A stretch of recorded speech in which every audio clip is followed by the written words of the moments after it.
is your pattern pack that comes in A4 size. This is a downloadable pattern. When you buy these patterns, this will be sent in the form of a document where you can print.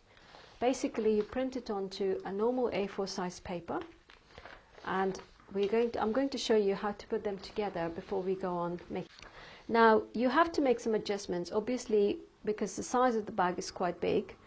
I can't fit the pattern into a normal A4 size paper. So what I have done is I have used a nice printed black and white paper, which is really nice to work with because you've got some sort of an interest going on instead of just working with plain white paper. And I'll show you one of them, and each one of them, if I can just do a little bit of close-up. Okay, in this pattern you can see here that it says 1, and you've got to go and find the other pattern which matches to this. In here it says 1A. If the pattern has got 2 parts, it will say 1A. So basically, I'll just go ahead and cut this. Don't use fabric scissors to cut paper. You will ruin it. Please keep an extra pair of scissors just to cut your paper. So, okay, I'm going to trim the other side in a minute. Now this one, if you can see, will fit in perfectly. All the pattern pieces are designed in such a way and put together in such a way that they fit each other quite accurately, so you don't have any confusions. As long as you follow the 1A, 1B, how many over parts each pattern piece has got, you're fine, and just go ahead and tape it, and there you have your full pattern.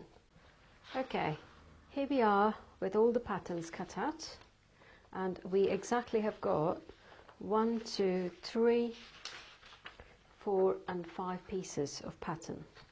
So if I can arrange it properly, this is the top and bottom part of your bag, and this is the gusset that goes around like that, and this smaller panel which is rectangle, and you have to cut it on fold. If I can just hold it close, when you see this mark you always have to cut it on fold, and that goes inside like the zipper panel. Okay, what we need is 2 pairs of denim. Because I'm using 2 colors, I'm using a darker color and I'm using a lighter color. So this was left over from my previous project, and each one of them have been joined together. The panels have been joined together with seamless zigzag join technique. I have also joined the 2 pockets together because I just want to add a little bit of decoration and also a feature of pockets outside. I haven't decided yet which one I'm going to use. I've used both the lighter and the darker denim. Based on the looks, I will decide later on whether I want to use darker or lighter color denim. Okay, I have also chosen my lining. This is the top part and this is the bottom part of the linings, and I'm using a recycled curtain fabric which I rescued from a shop. Go ahead and choose something that you enjoy to work with, because at the end result it's going to be great. Now let's take the denim. This is the bottom panel, and this has got to be on fold. So let me place it and see if this is going to be enough, and there's plenty of fabric left, so instead of wasting that, I'm just going to, the straight line is going to be my shape easy because this is joined in a straight line. So let me put it right, and then that should be okay. So I just pin this in place. The great thing about these pattern papers are, because this is a normal A4 size paper and substantial one compared to all the other brown paper patterns that you get, these are great to mark and cut.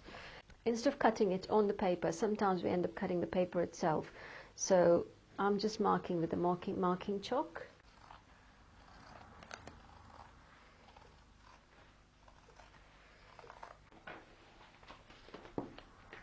Okay, here is the bottom part of one side. I need exactly the same pattern of the other. Instead of repeating the same process, what I'm going to do is just put this on top of my denim here, pin it in all 4 corners, and then go ahead and cut this. That way I get 2 identical exact pieces. Okay, I have cut 2 identical pieces of denim for the bottom part of the bag. Now when I place it, I can see there's two little notches in the center. Instead of cutting it on the pattern, I simply fold it into half because that's a center mark, and sometimes your fabric might have varied a little bit while cutting because you're dealing with a thick fabric. So then I go ahead and make two notch marks right in the center. Now we're going to move on to the top pattern. In here it says this has got to be cut on fold, and I'm going to cut a panel, another panel in this denim. So basically there'll be one in this color, one in this color, and I'm going to match the seams because there's no seam allowance. Just make sure that you join it with seamless zigzag join. That way the patterns won't change, it will be exactly the same like how you would do when it's a normal fold. Okay, I just need to point out one more thing because when I started cutting here, when I started placing the pattern, I just realized there's a join that's come here with seamless zigzag join. And now usually all the patterns have got 1/2 inch seam. So if the seam comes in terms of exactly at 1/2 inch, that will create a bulk. So when you're using patched pieces like this, just make sure that you're ever so slightly away from the join that you come across when you cut the panels.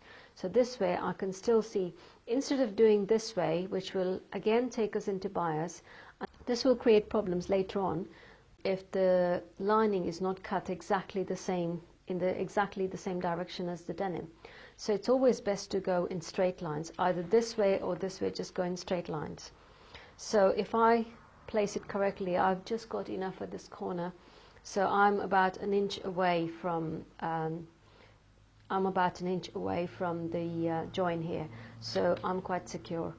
If this fabric was not there, what I probably would have done would have gone have the join right in the center, go and attach another piece of denim with seamless zigzag join.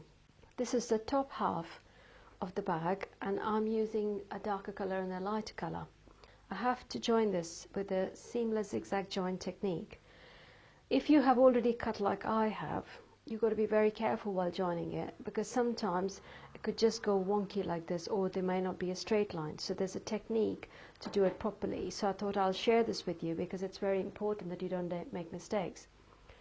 Now place this in a straight line, and then take your lining and just make sure the lining is perfectly aligned, because it's all going to be joined like this anyway. So now it's looking pretty good to me, so that's fine. At the same time, I will take a ruler and make sure this is in a straight line. It's very important that this is in a straight line as well.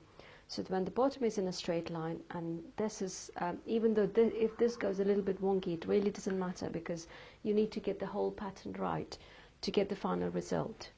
So now I'll go ahead and put a shape easy here, and press it iron, and then go and do the zigzag. Ideal thing would be, if you're not so confident in sewing, the ideal thing would be that you do all the joins first and then cut this. Even though you may not get the perfect center here, you might get a join here, join there, but it really doesn't matter.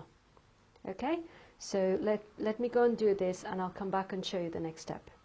Okay, I have cut out all the pattern pieces that we need for this project. So this is the bottom half of the bag, and here's the 2 layers of lining, and here's the 2 layers of denim. Now this is the top half of the bag, 2 layers of lining and 2 layers of denim.